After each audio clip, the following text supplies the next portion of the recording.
Chilling tales for dark nights.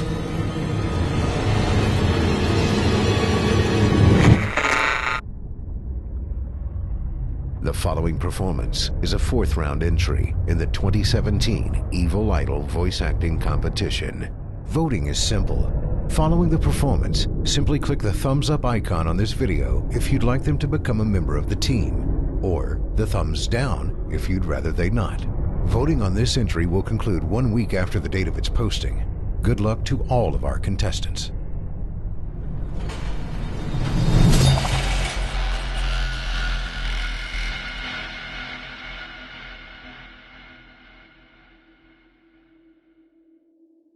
On August 20th, 1917, I, Karl Heinrich Graf von Altberg-Ehrenstein, Lieutenant Commander in the Imperial German Navy and in charge of the submarine U-29, deposit this bottle and record in the Atlantic Ocean at a point to me unknown, but probably about north latitude 20 degrees, west longitude 35 degrees, where my ship lies disabled on the ocean floor. I do so because of my desire to set certain unusual facts before the public, a thing I shall not in all probability survive to accomplish in person, since the circumstances surrounding me are as menacing as they are extraordinary, and involve not only the hopeless crippling of the U-29, but the impairment of my iron German will in a manner most disastrous. On the afternoon of June 18th, as reported by wireless to the U-61 bound for Kiel, we torpedoed the British freighter Victory, New York to Liverpool in north latitude 45 degrees 16 minutes, west longitude 28 degrees 34 minutes, permitting the crew to leave in boats in order to obtain a good cinema view for the Admiralty records.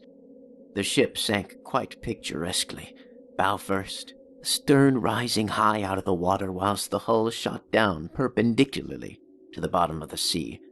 Our camera missed nothing, and I regret that so fine a reel of film should never reach Berlin. After that, we sank the lifeboats with our guns and submerged. When we rose to the surface about sunset, a seaman's body was found on the deck, hands gripping the railing in curious fashion. The poor fellow was young, rather dark, and very handsome, probably an Italian or Greek, and undoubtedly of the Victory's crew. He had evidently sought refuge on the very ship which had been forced to destroy his own. One more victim of the unjust war of aggression which the English pig dogs are waging upon the fatherland. Our men searched him for souvenirs, and found in his coat pocket a very odd bit of ivory, carved to represent a youth's head crowned with laurel. My fellow officer, Lieutenant Klens, believed that the thing was of great age and artistic value, so took it from the men for himself. How it had ever come into the possession of a common sailor, neither he nor I could imagine. As the dead man was thrown overboard, there occurred 2 incidents which created much disturbance amongst the crew. The fellow's eyes had been closed, but in the dragging of his body to the rail, they were jarred open, and many seemed to entertain a queer delusion that they gazed steadily and mockingly at Schmidt and Zimmer, who were bent over the corpse. The boatswain, Müller, an elderly man who would have known better had he not been a superstitious Alsatian swine, became so excited by this impression that he watched the body in the water, and swore that after it sank a little, it drew its limbs into a swimming position and sped away to the south under the waves. Klens and I did not like these displays of peasant ignorance, and severely reprimanded the men, particularly Müller. The next day, a very troublesome situation was created by the indisposition of some of the crew. They were evidently suffering from the nervous strain of our long voyage, and had had bad dreams. Several seemed quite dazed and stupid, and after satisfying myself that they were not feigning their weakness, I excused them from their duties. The sea was rather rough, so we descended to a depth where the waves were less troublesome. Here we were comparatively calm, despite a somewhat puzzling southward current which we could not identify from our oceanographic charts. The moans of the sick men were decidedly annoying, but since they did not appear to demoralize the rest of the crew, we did not resort to extreme measures. It was our plan to remain where we were and intercept the liner Dacia, mentioned in information from agents in New York. In the early evening, we rose to the surface, found the sea less heavy. The smoke of a battleship was on the northern horizon, but our distance and ability to submerge made us safe. What worried us more was the talk of Boatswain Müller, which grew wilder as night came on. He was in a detestably childish state, and babbled of some illusion of dead bodies drifting past the undersea portholes, bodies which looked at him intensely and which he recognized, in spite of bloating, as having seen dying during some of our victorious German exploits, and he said that the young man we had found and tossed overboard was their leader. This was very gruesome and abnormal, so we confined Müller in irons and had him soundly whipped. The men were not pleased at his punishment, but discipline was necessary. We also denied the request of a delegation headed by Seaman Zimmer that the curious carved ivory head be cast into the sea. On June 20th, Seaman Bohm and Schmidt, who had been ill the day before, became violently insane. I regretted that no physician was included in our complement of officers, since German lives are precious. But the constant ravings of the two concerning a terrible curse were most subversive of discipline, so drastic steps were taken. The crew accepted the event in a sullen fashion, but it seemed to quiet Müller, who thereafter gave us no trouble. In the evening, we released him, and he went about his duties silently. In the week that followed, we were all very nervous, watching for the Dacia. The tension was aggravated by the disappearance of Müller and Zimmer, who undoubtedly committed suicide as a result of the fears which had seemed to harass them, though they were not observed in the act of jumping overboard. I was rather glad to be rid of Müller, for even his silence had unfavorably affected the crew. Everyone seemed inclined to be silent now, as though holding a secret fear. Many were ill, but none made a disturbance. Lieutenant Kleins chafed under the strain and was annoyed by the merest trifles, such as a school of dolphins which gathered about the U-29 in increasing numbers, and the growing intensity of that southward current, which was not on our chart. It at length became apparent that we had missed the Dacia altogether. Such failures are not uncommon, and we were more pleased than disappointed, since our return to Wilhelmshaven was now in order. At noon, June 28th, we turned northeastward, and despite some rather comical entanglements with the unusual masses of dolphins, were soon under way. The explosion in the engine room at 2 p.m. was wholly a surprise. No defect in the machinery or carelessness in the men had been noticed, yet without warning the ship was racked from end to end with a colossal shock. Lieutenant Kleins hurried to the engine room, finding the fuel tank and most of the mechanism shattered, and engineers Rabe and Schneider instantly killed. Our situation had suddenly become grave indeed, for though the chemical air regenerators were intact, and though we could use the devices for raising and submerging the ship and opening the hatches as long as compressed air and storage batteries might hold out, we were powerless to propel or guide the submarine. To seek rescue in the lifeboats would be to deliver ourselves into the hands of enemies unreasonably embittered against our great German nation, and our wireless had failed, ever since the Victory affair, to put us in touch with a fellow U-boat of the Imperial Navy. From the hour of the accident till July 2nd, we drifted constantly to the south, almost without plans and encountering no vessel. Dolphins still encircled the U-29, a somewhat remarkable circumstance considering the distance we had covered. On the morning of July 2nd, we sighted a warship flying American colors, and the men became very restless in their desire to surrender. Finally, Lieutenant Kleins had to shoot a seaman named Traub, who urged this un-German act with especial violence. This quieted the crew for the time, and we submerged unseen. The next afternoon, a dense flock of seabirds appeared from the south, and the ocean began to heave ominously. Closing our hatches, we awaited developments until we realized that we must either submerge or be swamped in the mounting waves. Our air pressure and electricity were diminishing, and we wished to avoid all unnecessary use of our slender mechanical resources. But in this case, there was no choice. We did not descend far, and when after several hours the sea was calmer, we decided to return to the surface. Here, however, a new trouble developed, for the ship failed to respond to our direction, in spite of all that the mechanics could do. As the men grew more frightened at this undersea imprisonment, some of them began to mutter again about Lieutenant Clarence's ivory image, but the sight of an automatic pistol calmed them. We kept the poor devils as busy as we could, tinkering at the machinery, even when we knew it was useless. Clarence and I usually slept at different times, and it was during my sleep, about 5 a.m. July 4th, that the general mutiny broke loose. The 6 remaining pigs of seamen, suspecting that we were lost, had suddenly burst into a mad fury at our refusal to surrender to the Yankee battleship 2 days before, and were in a delirium of cursing and destruction. They roared like the animals they were and broke instruments and furniture indiscriminately, screaming about such nonsense as the curse of the ivory image, and the dark dead youth who looked at them and swam away. Lieutenant Clarence seemed paralyzed and inefficient, as one might expect of a soft, womanish Rhinelander. I shot all 6 men, for it was necessary, and made sure that none remained alive. We expelled the bodies through the double hatches and were alone in the U-29. Clarence seemed very nervous and drank heavily. It was decided that we remain alive as long as possible, using the large stock of provisions and chemical supply of oxygen, none of which had suffered from the crazy antics of those swine-hound seamen.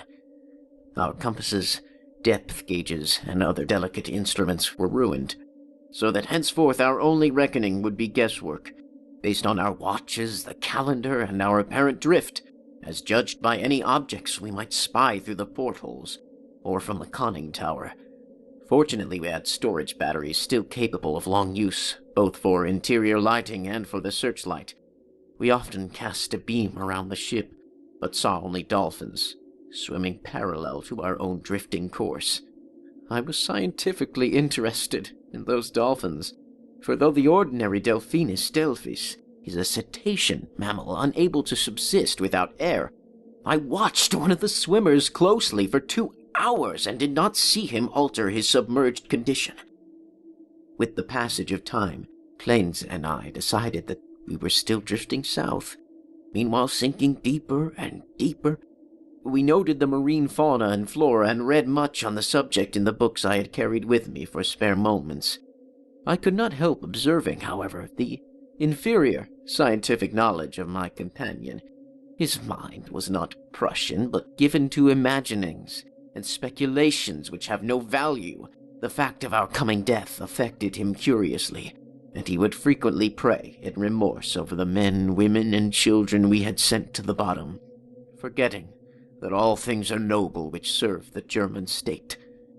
After a time he became noticeably unbalanced, gazing for hours at his ivory image and weaving fanciful stories of the lost and forgotten things under the sea. Sometimes, as a psychological experiment, I would lead him on in these wanderings, and listen to his endless poetical quotations and tales of sunken ships. I was very sorry for him, for I disliked to see a German suffer. But he was not a good man to die with. For myself, I was proud, knowing how the fatherland would revere my memory, and how my sons would be taught to be men, like me. On August 9th, we espied the ocean floor and sent a powerful beam from the searchlight over it. It was a vast, undulating plain, mostly covered with seaweed and strewn with the shells of small mollusks. Here and there were slimy objects of puzzling contour, draped with weeds and encrusted with barnacles, which Clarence declared must be ancient ships lying in their graves. He was puzzled by one thing, a peak of solid matter, protruding above the ocean bed nearly 4 feet at its apex, about 2 feet thick, with flat sides and smooth upper surfaces, which met at a very obtuse angle. I called the peak a bit of outcropping rock, but Clarence thought he saw carvings on it. After a while he began to shudder, and turned away from the scene as if frightened. It could give no explanation save that he was overcome with the vastness, darkness, remoteness, antiquity, and mystery of the oceanic abysses. His mind was tired, but I am always a German and was quick to notice two things: that the U-29 was standing the deep-sea pressure splendidly, and that the peculiar dolphins were still about us, even at a depth where the existence of high organisms is considered impossible by most naturalists. That I had previously overestimated our depth, I was sure, but nonetheless, we must still be deep enough to make these phenomena remarkable. Our southward speed, as gauged by the ocean floor, was about as I had estimated from the organisms passed at higher levels. It was at 3:15 p.m., August 12th, that poor Clarence went wholly mad. He had been in the conning tower using the searchlight when I saw him bound into the library compartment where I sat reading, and his face at once betrayed him. I will repeat here what he said, underlining the words he emphasized. "He is calling! He is calling! I hear him! We must go!" As he spoke, he took his ivory image from the table, pocketed it, and seized my arm in an effort to drag me up the companionway to the deck. In a moment, I understood that he meant to open the hatch and plunge with me into the water outside, a vagary of suicidal and homicidal mania for which I was scarcely prepared. As I hung back and attempted to soothe him, he grew more violent, saying, "Come now! Do not wait until later. It is better to repent and be forgiven than to defy and be condemned." Then I tried the opposite of the soothing plan, and told him he was mad, pitifully demented. But he was unmoved, cried, "If I am mad, it is mercy! May the gods pity the man who in his callousness can remain sane to the hideous end! Come and be mad, whilst he still calls with mercy!" This outburst seemed to relieve a pressure in his brain, for as he finished he grew much milder, asking me to let him depart alone if I would not accompany him. My course at once became clear. He was a German, but only a Rhinelander, and a commoner, and he was now a potentially dangerous madman. By complying with his suicidal request, I could immediately free myself from one who was no longer a companion, but a menace. I asked him to give me the ivory image before he went, but this request brought from him such uncanny laughter that I did not repeat it. Then I asked him if he wished to leave any keepsake or lock of hair for his family in Germany in case I should be rescued. But again he gave me that strange laugh. So as he climbed the ladder, I went to the levers, and allowing proper time intervals, operated the machinery, which sent him to his death. After I saw that he was no longer in the boat, I threw the searchlight around the water in an effort to obtain a last glimpse of him, since I wished to ascertain whether the water pressure would flatten him, as it theoretically should, or whether the body would be unaffected like those extraordinary dolphins. I did not, however, succeed in finding my late companion, for the dolphins were massed thickly and obscuringly about the conning tower. That evening I regretted that I had not taken the ivory image surreptitiously from poor Clarence's pocket as he left, for the memory of it fascinated me. I could not forget the youthful, beautiful head with its leafy crown, though I am not by nature an artist. I was also sorry that I had no one with whom to converse. Clarence, though not my mental equal, was much better than no one. I did not sleep well that night, and wondered exactly when the end would come. Surely I had little enough chance of rescue. The next day I ascended to the conning tower and commenced the customary searchlight explorations. Northward, the view was much the same as it had been all the 4 days since we had sighted the bottom, but I perceived that the drifting of the U-29 was less rapid. As I swung the beam around to the south, I noticed that the ocean floor ahead fell away in a marked declivity, and bore curiously regular blocks of stone in certain places, disposed as if in accordance with definite patterns. The boat did not at once descend to match the greater ocean depth, so I was soon forced to adjust the searchlight to cast a sharply downward beam. Owing to the abruptness of the change, a wire was disconnected, which necessitated a delay of many minutes for repairs, but at length the light streamed on again, flooding the marine valley below me. I am not given to emotion of any kind, but my amazement was very great when I saw what lay revealed in that electrical glow. And yet, as one reared in the best culture of Prussia, I should not have been amazed, for geology and tradition alike tell us of great transpositions in oceanic and continental areas. What I saw was an extended and elaborate array of ruined edifices, all of magnificent though unclassified architecture, and in various stages of preservation. Most appeared to be of marble, gleaming whitely in the rays of the searchlight, and the general plan was of a large city at the bottom of a narrow valley, with numerous isolated temples and villas on the steep slopes above. Roofs were fallen and columns were broken, but there still remained an air of immemorially ancient splendor which nothing could efface. Confronted at last with the Atlantis I had formerly deemed largely a myth, I was the most eager of explorers. At the bottom of that valley a river once had flowed, for as I examined the scene more closely I beheld the remains of stone and marble bridges and sea walls and terraces and embankments once verdant and beautiful.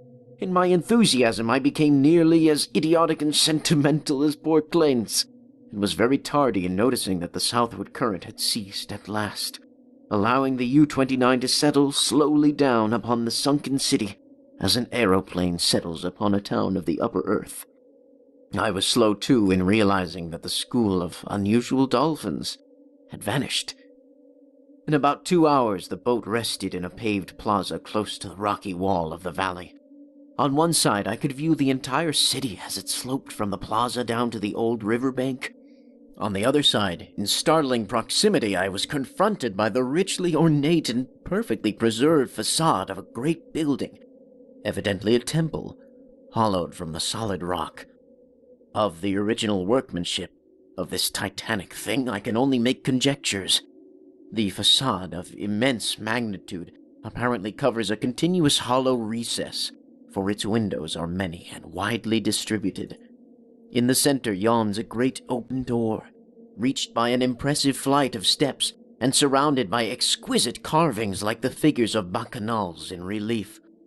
Foremost of all are the great columns and friezes, both decorated with sculptures of inexpressible beauty, obviously portraying idealized pastoral scenes and processions of priests and priestesses bearing strange ceremonial devices in adoration of a radiant god. The art is of the most phenomenal perfection, largely Hellenic in idea, yet strangely individual. It imparts an impression of terrible antiquity, as though it were the remotest rather than the immediate ancestor of Greek art. Nor can I doubt that every detail of this massive product was fashioned from the virgin hillside rock of our planet. It is palpably a part of the valley wall, though how the vast interior was ever excavated I cannot imagine. Perhaps a cavern or series of caverns furnished the nucleus. Neither age nor submersion has corroded the pristine grandeur of this awful fane, for fane indeed it must be, and today, after thousands of years, it rests untarnished and inviolate in the endless night and silence of an ocean chasm. I cannot reckon the number of hours I spent in gazing at the sunken city, with its buildings, arches, statues, and bridges, and the colossal temple with its beauty and mystery.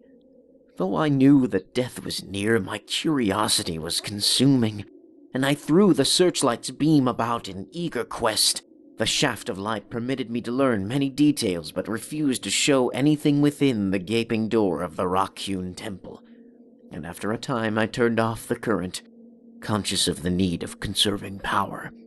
The rays were now perceptibly dimmer than they had been during the weeks of drifting, and as if sharpened by the coming deprivation of light, my desire to explore the watery secrets grew. I, a German, should be the first to tread those eon-forgotten ways. I produced and examined a deep-sea diving suit of joined metal, and experimented with the portable light and air regenerator. Though I should have had trouble in managing the double hatches alone, I believed I could overcome all obstacles with my scientific skill. and actually walk about in the dead city in person.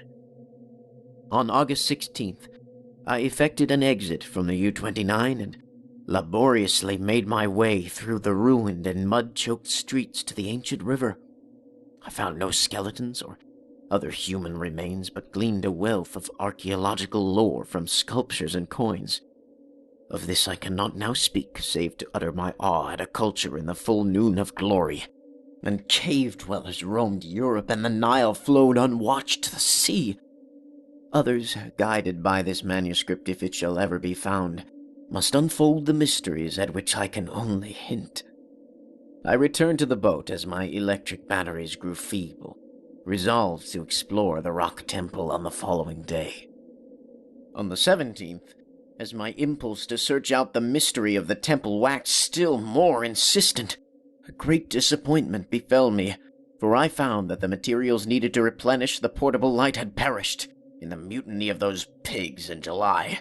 My rage was unbounded, yet my German sense forbade me to venture unprepared into an utterly black interior which might prove the lair of some indescribable marine monster or a labyrinth of passages from whose windings I could never extricate myself. All I could do was to turn on the waning searchlight of the U-29, and with its aid walk up to the temple steps and study the exterior carvings.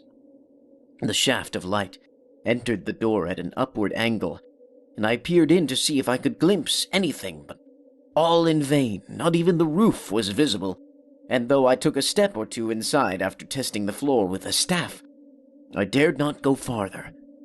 Moreover, for the first time in my life, I experienced the emotion of dread. I began to realize how some of poor Clarence's moods had arisen, for as the temple drew me more and more, I feared its aqueous abysses with a blind and mounting terror. Returning to the submarine, I turned off the lights and sat thinking in the dark. Electricity must now be saved for emergencies. Saturday, the 18th, I spent in total darkness, tormented by thoughts and memories that threatened to overcome my German will. Clarence had gone mad and perished before reaching the sinister remnant of a past unwholesomely remote, and had advised me to go with him. Was indeed fate preserving my reason only to draw me irresistibly to an end more horrible and unthinkable than any man has dreamed of? Clearly my nerves were sorely taxed, and I must cast off these impressions of weaker men. I could not sleep Saturday night, and turned on the lights regardless of the future. It was annoying that the electricity should not last out the air and provisions. I revived my thoughts of euthanasia, and examined my automatic pistol. Toward morning I must have dropped asleep with the lights on, for I awoke in darkness yesterday afternoon to find the batteries dead.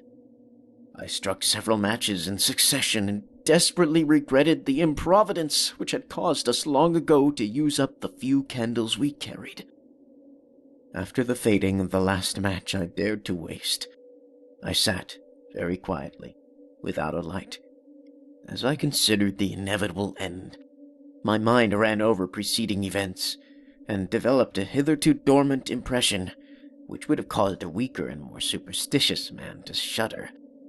The head of the radiant god in the sculptures on the rock temple is the same as that carven bit of ivory which the dead sailor brought from the sea, and which poor Clarence carried back into the sea. I was a little dazed by this coincidence, but did not become terrified.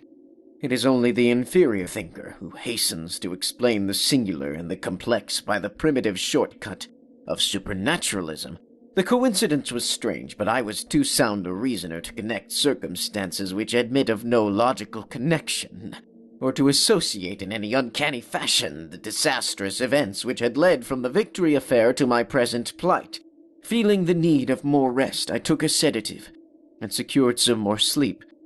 My nervous condition was reflected in my dreams, for I seemed to hear the cries of drowning persons, and to see dead faces pressing against the portholes of the boat, and among the dead faces was the living, mocking face of the youth with the ivory image.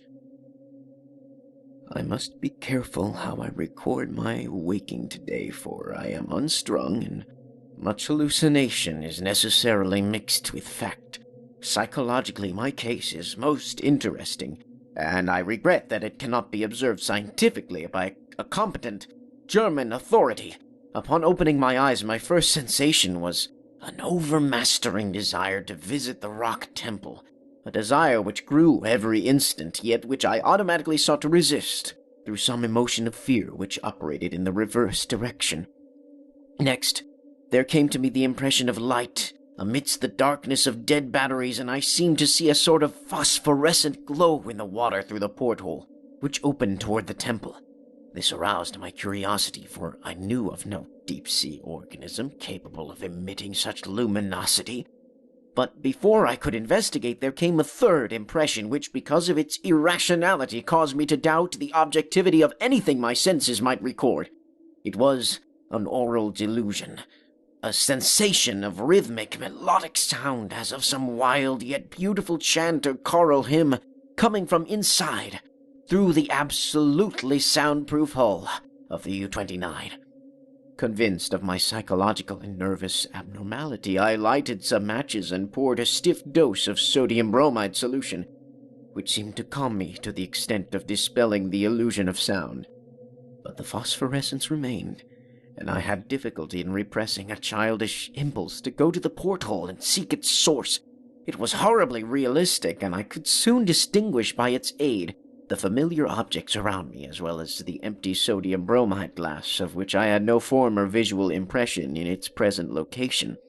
The last circumstance made me ponder, and I crossed the room and touched the glass. It was indeed in the place where I had seemed to see it. Now I knew that the light was either real or part of a hallucination, so fixed and consistent that I could not hope to dispel it, so, abandoning all resistance, I ascended to the conning tower to look for the luminous agency. Might it not actually be another U-boat, offering possibilities of rescue? It is well that the reader accept nothing which follows as objective truth, for since the events transcend natural law, they are necessarily the subjective and unreal creations of my overtaxed mind. When I attained the conning tower, I found the sea in general far less luminous than I had expected. There was no animal or vegetable phosphorescence about, and the city that had sloped down to the river was invisible in blackness.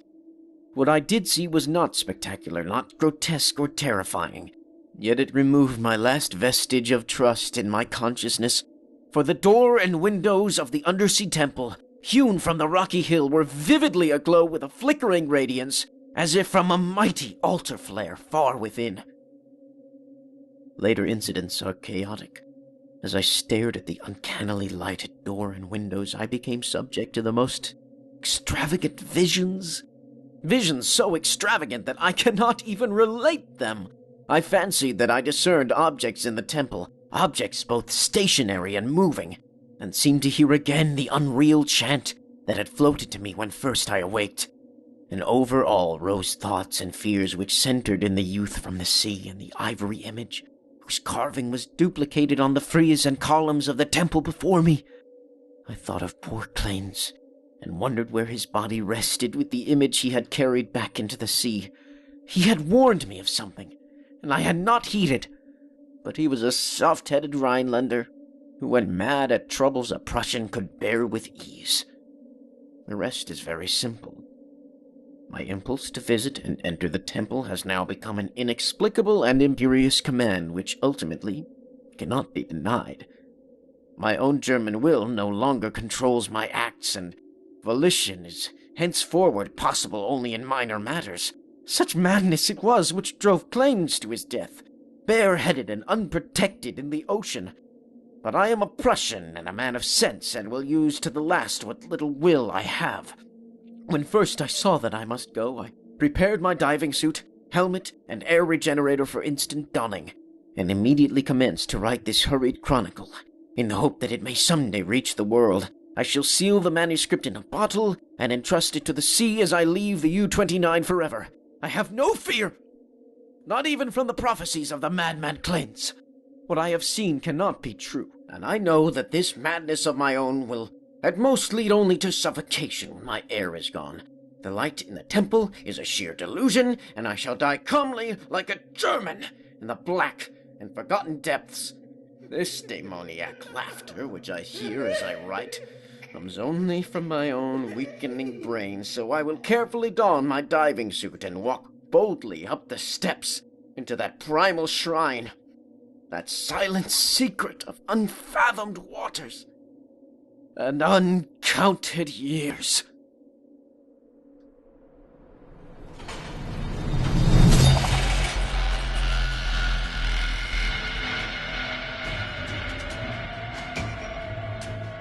Thank you for listening. If you haven't already, don't forget to cast your vote for this contestant via either a thumbs up or thumbs down vote, and help decide who becomes the next evil idol.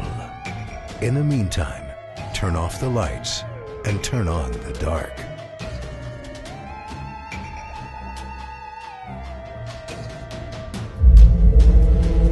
Chilling tales for dark nights.